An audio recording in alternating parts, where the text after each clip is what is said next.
How you play over a dominant 7 chord and a dominant 7 tonal center says everything about who you are as a guitar player. Friends, we're going to talk about dominant 7 chords. So this is Chords and Coffee, and Alec and Charlie and Jordan have challenged me to actually brew coffee whilst talking about guitar chords. First time doing this, buckle up, buttercup. If I don't spill this everywhere, we're going to call that a victory. Dominant 7 chords, what is it? Well, here's the deal. You know this chord. If you're my age and you remember the Three Stooges, hello, hello, hello, hello, that sound right there, that little bit of tension, that's a dominant 7 chord. Okay, now a dominant 7 tonal center is music or a song that has as its greatest point of release, or how about this, as its greatest point of stability, that dominant 7 sound. You might be going, what is that? Well, it's everything you like. If you like rock and roll, if you like country, if you like blues, if you like jazz, if you like, to quote Mr. Bob Seger, anything with some funky old soul, that's all dominant 7 sounds. This is a big deal, this is a big lesson, and it's a lot, it's a lot to unpack. Just like it's a lot to try to pour this coffee without spilling it in one Chords and Coffee. But we're going to do the best we can, folks. So how do I make a dominant 7 chord? First of all, what is a dominant 7 chord, and why is it even important? A dominant 7, let's just take E, for example. So if I just take a good old-fashioned E major chord, which you know this, right? And I'm going to make that an E7 or E dominant 7. All I'm doing is I'm going to go from the major scale, 1, 2, 3, 4, 5, 6, 7, and I'm going to take that 7th note, which in the E major scale so happens to be D sharp, and I'm going to flatten it. Now, don't be confused by this. By flattening it, I mean I'm just going to move it back a half step so that D sharp becomes D natural. So then it becomes, right? Kind of sounds like Pretty Woman, Roy Orbison, right? That sound right there, that's an E7 or E dominant 7. And if you ever seen like an E7 on a chord chart or a piece of sheet music, that's what that means. It's an E dominant 7. Now this might be kind of shocking to you, is that E7 has nothing to do with the key of E at all. In fact, dominant 7 chords belong as the 5th scale degree. So E7 actually belongs to A, okay? So what does that mean? So if I do an A major scale, well, 1, 2, 3, 4, 5 is the E. That's that E7. That's where it belongs. So here's kind of the first revelation for you. I'm going to make this coffee strong, just like these revelations. The first revelation is that E7 has more to do with A than it has to do with the key of E.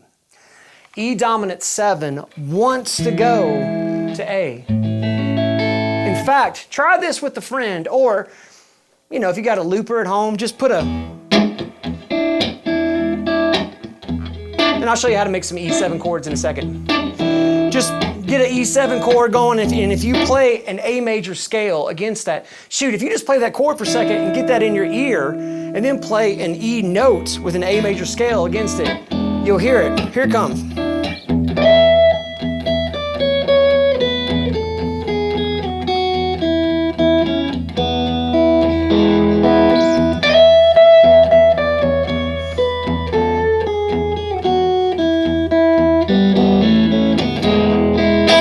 All I did was I just went down the A major scale against an E chord.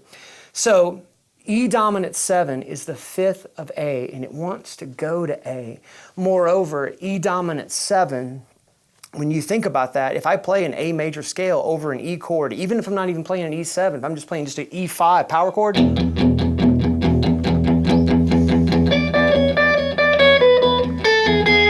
that's the Mixolydian mode, right? That's all the modes mean. It's just speaking specifically about a chord tonality. We'll get into that later, but for right now, that's one way to look at the dominant 7. Something else that's really important about it, and the biggest revelation of all is still coming, and this thing, I'm fighting every urge within me to tell you about this, because this is the most important part to me, but it's coming. Inside of an E7, as well as all dominant 7 chords, there's a thing called a tritone. And it's this sound right here. Right? Purple haze, right? Car horn. That tritone, that is a roots in 5, but it's the flat 5. You know, like the song Black Sabbath by Black Sabbath. Right? You know, some would call that the devil's interval, but like everything the devil has, he stole it. That belongs to dominant 7. That little bit of tension, did I do that right? Is that good? Okay, look, ooh, here we go, I'm pouring. I think I just made coffee on Chords and Coffee. That little bit of tension lives in the dominant 7 chord. Why is that significant? Please do not miss this. Songs like blues songs, like country songs, like rock songs that have a dominant 7 tonal center where all the chords in the song are literally 7 chords.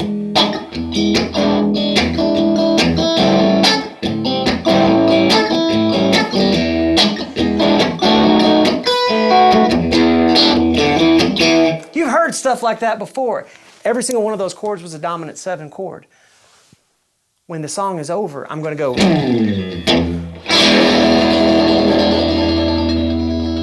Which means that is the tonal center, because that's the greatest point of resolution. Isn't it interesting that in the resolution that we all know and love, there's tension in it. There's a tritone.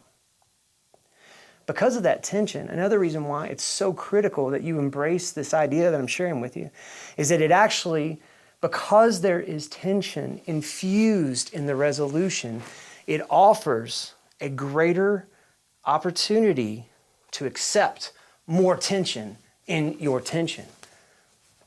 What does that mean? Well, I'm going to tell you. So if I'm playing an E and I play a C sharp minor pentatonic, which is E major pentatonic, right? And I'm just playing like a little groove here. Let's say.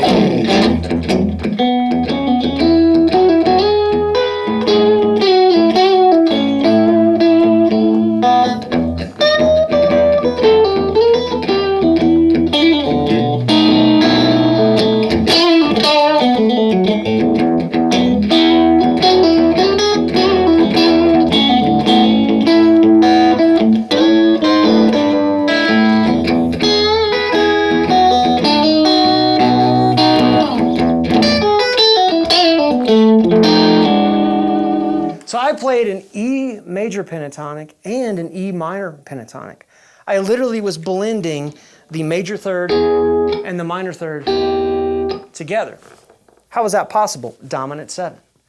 That's one of the huge takeaways from all of this, is that dominant 7 will allow the major third and the minor third. If you do not believe me, please test me in this. Go on YouTube, which you are right now, and as soon as this video is over, just search for E blues, and there'll be umpteen million tracks that'll come up, and then just start playing C sharp minor pentatonic, which is an E major pentatonic, and then play an E minor pentatonic. The safest way to do that is to play the E minor against the A, and I can tell you why that works, but that might be for another Chords and Coffee. But you can literally switch back and forth at any time. In fact, inside of the same chord, and that's because there's tension built in to a dominant 7 that's crying out for resolution. But when every single chord has that tension in it, it's almost as if our ears get bigger. My dad would always say I have little small stingy ears. I think it's just because I got a big head. But anyway, you want your ears to get bigger, right? What do I mean by that? Well, part of the deal with playing and really playing effectively over a dominant 7 is playing confidently. And when you realize there's just less wrong notes. In fact, when I'm playing dominant 7, this is really tonal center. Like Purple Haze.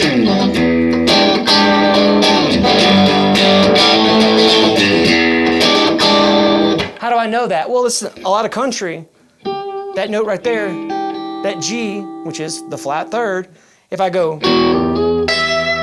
right, Scott Joplin, right? That little maneuver, that's like part of the dialect of country music. But even before it became part of that dialect, friends, that was part of what we call the dominant 7 tonal center. Are you with me? Comment below. So anyway, there's a lot There's a lot you can get away with in terms of notes in a dominant 7 tonal center. We're just scratching the surface, but here's the big one. This is the one I've been waiting for. This is the one that I really hope you stayed with me up until this point to catch this. A dominant 7 is a reflection of something that's even more miraculous, hidden inside of the language of music. Here's what I mean. So I'm playing through this matchless. This is a great tube amp. I'm going to turn the gain down a little bit and turn the master up a little bit so it's nice and clean. Now if I play an E note, and I played it kind of hard because I wanted the overtones to come out. Just listen.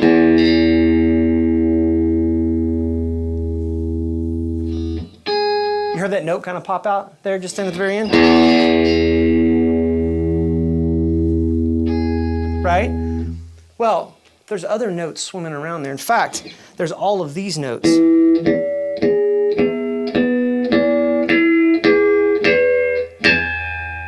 Right? All those harmonics. Those are called overtones.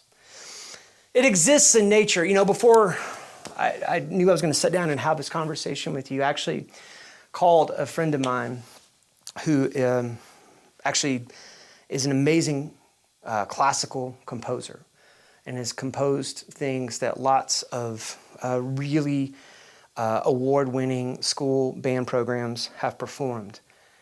And his name is David. And I called him and I said, hey, listen, I have this thing that I really want to talk about and I want to make sure that I get this right. And so when I told him about these overtones and what it means to me, he said, yeah, that sounds right. And I could hear his gears turning thinking about it. You know, if you think about what the function of a dominant 7 chord is in the key of A,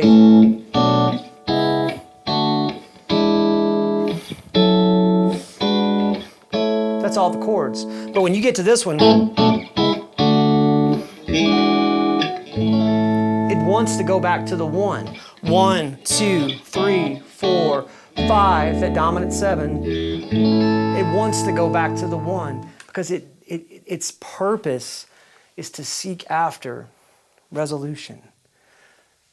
And there's tension in that desire to find resolution. And what's interesting and what's shocking to me, and that's something that I love and just, I believe in this with all my heart, is that if you add all these harmonics up and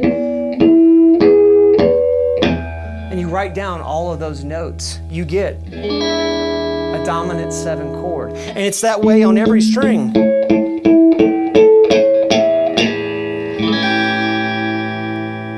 Is there anything special about the tension on a guitar tuned to 440 that makes those harmonic overtones exist? No, there's not. Which means that relationship of the fundamental and the overtones, that exists in nature.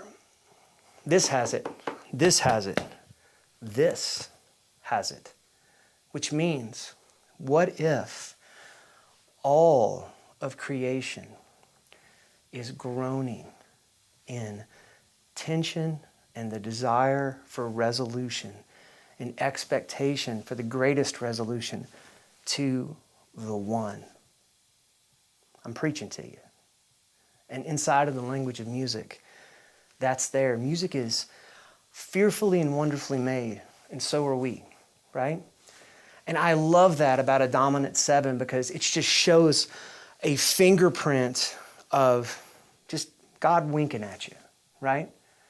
And so with that, it's important that you embrace this ability to have tension in the resolution that we know here and now, right? And that dominant 7, I say this to people all the time, take lessons, learn music, play guitar, because inside of learning music, there's these little gold nuggets on how to navigate humanity. And look, here we are, right? I'm just trying to encourage you.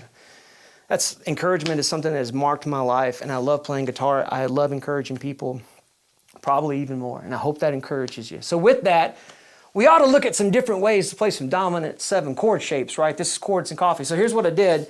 I've got a sheet here, and we'll have the graphics up here, and if you want all of this on one sheet, just email me at natewhite@palenmusic.com. But we're going to look at some different chord voicings. Take you a quick drink first. This is Chords and Coffee. Lord have mercy, that's good. We'll do that again, friend. I like that. All right. So first of all, Mel Bay, page 1, E. And then an E7. Well, how do we do it? Make you a good old-fashioned E chord with your middle finger on the 2nd fret of the A, ring finger on the 2nd fret of the D, index finger on the 1st fret of the G. Now take your ring finger off. That's the old Folsom Prison Blues E7, right? Just good old-fashioned E7. Ain't nothing wrong with it. You might not know this next one, though. This is going to be E9. This is basically a B minor over E. There's a whole other lesson for another time that we're going to get into about the tension chords and the release chords. If you want to know about that, you better put a comment in the comment section. Otherwise, I'll just go on to something else. Probably drink some more coffee while I'm doing it. Anyway, so we got a B minor here. This is going to be on the 3rd fret of the B string. We got a pinky on the 4th fret of the G, and we got a ring finger on the 4th fret of the D, and then I'm playing a low E in the bass.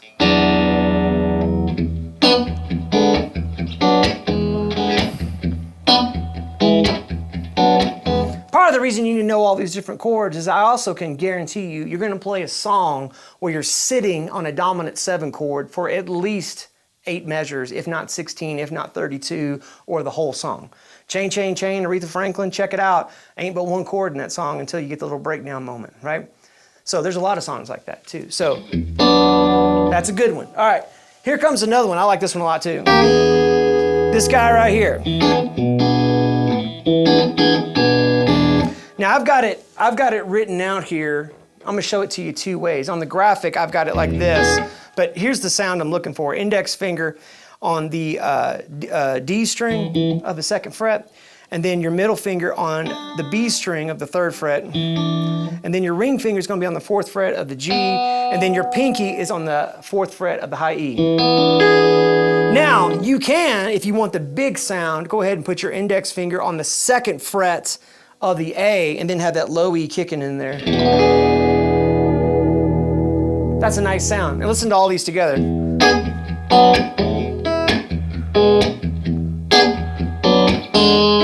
mean, that sounds like a little song, a little groove just right there, right? All right, so the next one, here comes my favorite, this guy right here. This is an E13. An E13 is just an E dominant 7 that's got a 6, okay? Not a big deal, and we'll talk about 13 chords some other time, but for right now, index finger on the A string of the 5th fret. Your ring finger is going to be on the 6th fret of the D, pinky 6th fret of the G, and then your middle finger is going to be on the 5th fret of the B, and then both E's are open.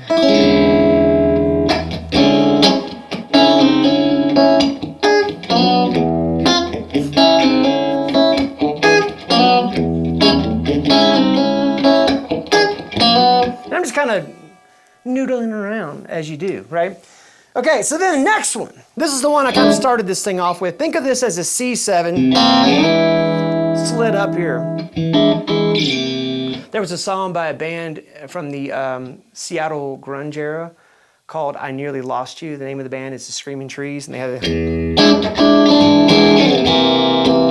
that kind of thing. And that was the first time as a kid I remember going, whoa, you can just move that stuff around? Unbelievable, right? So this is going to be,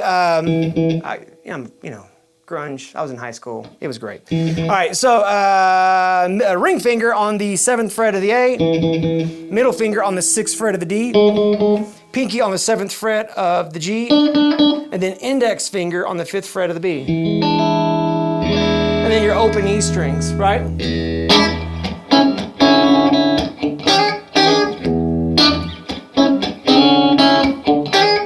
Starting to sound like a little bit of Steely Dan, maybe a kind of a swampier version. Now here comes a really cool one. This is D over E. This one, I promise you, you can do this one if you got at least one finger, right? You're gonna put your index finger across the 7th fret from the A string all the way up. And don't play the high E. And then right on top of that, it's just gonna be your good old E7. Right? And so this is going to be ring finger on the 4th fret of 4th fret, on the 9th fret of the D, and then your pinky is going to be on the 9th fret of the B.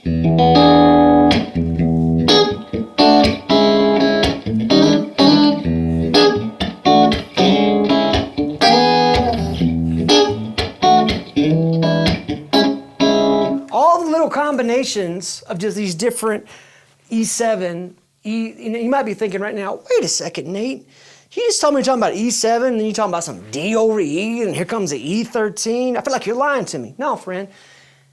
A dominant 7 sound is basically, once you add that dominant 7, any extension you put on top of that, it's still basically a dominant 7. It's still crying out for resolution. It just might have a few extra color tones on it. And what's nice about that is that that begins to open up your ear to this new resolution that's got tension kind of built into it. Let's keep going.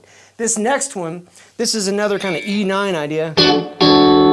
It's like another D over E, basically. And on this one, I've got my index finger on the 10th fret of the B. I've got my middle finger on the 11th fret of the G. I've got my pinky on the 12th fret of the D. And then my ring is going to hit the 12th fret of the low E. You could do it like what would feel like a normal sort of F shape and have your low E just open. I think it's important to know this shape because you can move it around. Stevie Wonder loved that shape. Especially if you listen to a lot of that really good, my favorite era of Stevie Wonder, that 70s kind of era where he was basically playing everything just about on the record. He loved that kind of sound. All right, let's get into something really cool here. Check this out. Now this one, you can think of this as a B minor over G sharp over E, and that would be infinitely complicated and too much to think about. However, just think about this as a good old-fashioned E7 chord. All I'm doing is I got my pinky here on the 11th fret of the A. I got my middle finger on the 9th fret of the D. And then I've got my index finger laying across the 7th fret of the G, the B, and the high E. And that's a really cool shape. It's the way that I think about building that. It's actually a G sharp minor 7 flat 5 over E. And here's an easier way to play G sharp minor 7 flat 5.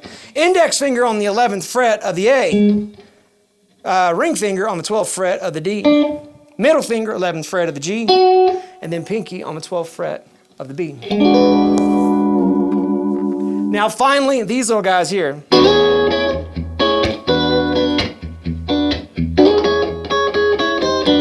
Right? So think of this as, this is like an E6 to like an E9 kind of thing. And it's a 9 because it's got an F sharp in it. What I'm doing here is I've got my ring finger is going to be on the 14th fret of the D. My middle finger is going to be on the 13th fret of the G. And my pinky is going to be on the 14th fret of the B. And then I'm going to slide this whole sheboing down a whole step.